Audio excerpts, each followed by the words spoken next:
Assalamualaikum ñu ngi leen nuyu di leen jaajëfal ci ànd benn ànd ak seen chaîne bi di Tacko High Tech ñu ngi leen di ñaan ngeen ni vidéo yi di ko partager tey abonné te di ñëw ak yéen wax leen ci VPN njariñam ak lu tax nga war ko installer sa téléphone. VPN dafa bari ay njariñ lool bokk na ci njariñ lool noonu dana la protéger say données dana tax tamit kenn du la mën a pirate wala ku la pirate tamit données yi dootu ko mën a utiliser avant muy àgg ci moom dafay yàqu parce que da koy chiffrer. VPN tamit dana tax bu connexion bi amee ay jafe-jafe tamit nga utiliser beneen serveur beneen dëkk boo xamante ni si danga ci mën a danga ci mën di connecté nga xamante ni sa connexion dana gën a gaaw ak yooyu noonu. la bëgg a traquer tamit ngir bëgg la jàpp soit que mu bëgg a dugg say données yooyu noonu du ko mën parce que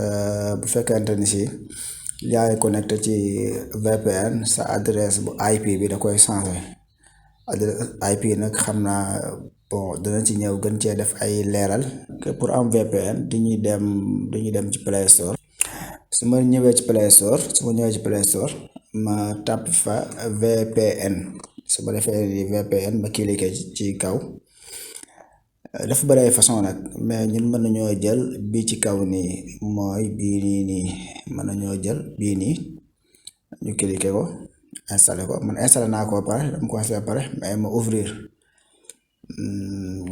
ma accepté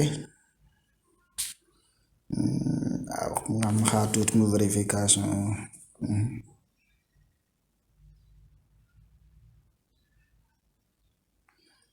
ma def nii connecté say jeex na connecté wu na léegi su ma neexee ma def choix ci beneen dëkk